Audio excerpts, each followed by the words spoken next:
ये कहानी है विमल एंड उसके माँ की। माँ ने बचपन में विमल के साथ क्या किया था, सारा रहस्य इसमें आपको सुनने को मिलेगा। फ्रेंड्स, आपने फर्स्ट पार्ट नहीं सुना है तो आप मेरे कमेंट्स बॉक्स में जाके लिंक को क्लिक कर सकते हो, मैं वहाँ प्रोवाइड कर दूंगी। चलिए स्टोरी स्टार्ट करते हैं। Let's start. विमल बहुत उदास रहने लगा। एक तरफ परिवार और सामाजिक स्तर पर जीने की प्रतिबद्धता थी, तो दूसरी ओर माँ। आखिर माँ से अपने बेटे की यह हालत नहीं देखी गई। एक दिन उसने अपने बेटे से कहा, विमल, बहुत दिन हो गए हैं, मैं अपने गांव जाना चाहती हूँ, मुझे वहाँ पहुँचा दो, मेरा यहाँ मन नहीं ला रहा। किंतु माँ, वहाँ तो कोई नहीं है, तुम्हारी देखभाल कौन करेगा? विमल ने आश्चर्य से पूछा। अरे, सब गांव वाले तो है, और वो तुम्हारे मामा जी तो उसी गांव में रहते हैं, और फिर हम सारी व्यवस्थाएं कर आएंगे ना। कामिनी को तो जैसे मन की मुराद मिल गई हो। हाँ बेटा, बहू सही कह रही है, सरस्वती ने लंबी सांस लेते हुए कहा।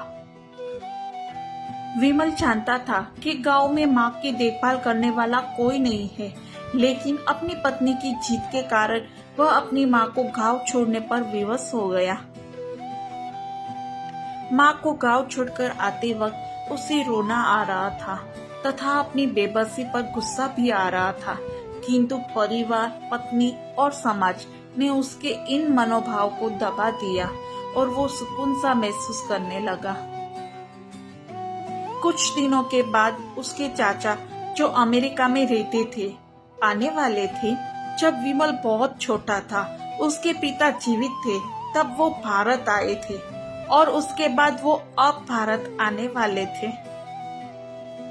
पूरा परिवार और आस पड़ोस बहुत उत्साहित था। अमेरिका से विमल के डॉक्टर चाचा आ रहे थे। डॉक्टर रमेश ने जैसे ही घर में कदम रखा, सबने मिलकर बहुत उत्साह से उनका स्वागत किया।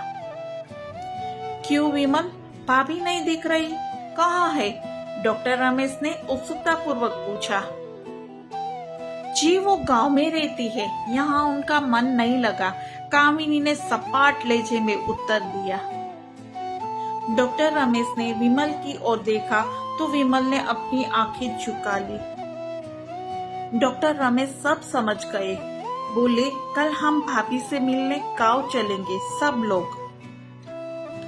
दूसरे दिन सभी लोग गांव के घर में पहुंचे। देखा कि सरस्वती को बहुत तेज बुखार है और वो पलंग पर असहाय पड़ी है। डॉक्टर रमेश दौड़कर सरस्वती के पास गए, उनके पैर छूकर रोने लगे। सरस्वती की ये हालत उनकी कल्पना से परे थी। वाह बेटा विमल, तूने तो नाम उजागर कर दिया। अपनी माँ की ये हालत देखकर तुझे तो शर्म भी नहीं आ रही होगी। डॉक्टर रमेश ने विमल को लपकदारते हुए कहा। नहीं देवर जी, विमल का कोई दोष नहीं है, मैं खुद गाँव आई थी। सरस्वती ने अपने बेटे का बचाव किया। मुझे सब पता चल गया भाभी, आप चुप रहो।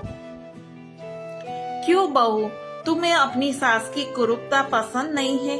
समाज में तुम्हें नीचा देखना पड़ता है ना? डॉक्टर रमेश ने कामिनी की ओर व्यंग्य से देखा। कामिनी निरुत्तर होकर विमल को देखने लगी। आज तुम जिस सामाजिक स्तर पर हो, वो इन्हीं की संघर्षों की देन है। और बेटा विमल, तुम्हें शायद मालूम न हो कि बचपन में जब तुम 1 साल के थे, तब छत से नीचे गिरने के कारण तुम्हारी एक आंख फूट गई थी और तुम्हारी रीढ़ की हड्डी में भी समस्या थी।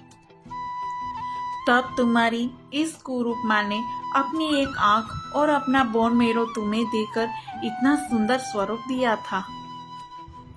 कामिनी बेटा, इतने सालों तक संघर्ष करके बेटे को प्रशासनिक अधिकारी बनाने वाली इस संघर्षशील औरत की तुम लोगों ने यह दशा कर दी, तुम्हें ईश्वर कभी माफ नहीं करेगा। डॉक्टर रमेश की आंखों से अश्रु जलधारा बह रही थी। अब भाभी, आप मेरे साथ अमेरिका जाएगी, यहाँ इन स्वार्थी लोगों के बीच नहीं रहेगी। डॉक्टर रमेश ने सरस्वती से कहा। विमल को तो काटो तो खून नहीं था। डॉक्टर रमेश जो उसके चाचा थे, उन्होंने जो राज बताया उसके बाद तो विमल को यही लग रहा था कि उससे ज्यादा पापी इंसान इस दुनिया में कोई और है ही नहीं। वह दौड़ता गया और माँ सरस्वती के कदमों से लिपट गया। माँ, मेरा अपराध अक्षम्य है।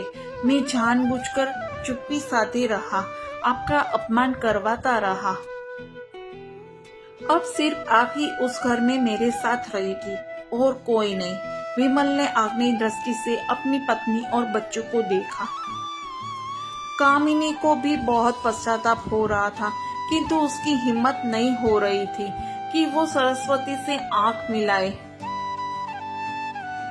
सरस्वती ने कामिनी की मनस्थिति को समझकर उसको पुचकारते हुए अपने पास बुलाया और विमल को डांटते हुए कहा, खबरदार, जो मेरी बहू को मुझसे अलग करने की कोशिश की तो तुझे ही घर से बाहर निकाल दूंगी। कामिनी और बच्चों ने सरस्वती के पैर पड़ते हुए अपने व्यवहार पर माफी मांगी और माँ के हृदय ने सबको माफ कर दिया। कैसी लगी आपको कहानी? और अच्छी कहानी सुनने के लिए आपको मेरी चैनल को लाइक करना है, सब्सक्राइब करना है एंड जो साइड में बेल आइकन है उसको भी हिट करना है ताकि आपको मेरे वीडियो की नोटिफिकेशन आपके पास जल्द से जल्द पहुंच जाए। एंड हाँ, मेरे वीडियो को शेयर भी करना है। एंड आपको कोई भी कहानी, सस्पेंस, लव स्टोरी कुछ भी सुनना है तो आप मुझे कमेंट बॉक्स में कमेंट कर सकते हैं। नेक्स्ट स्टोरी में मिलेंगे। Bye, take care.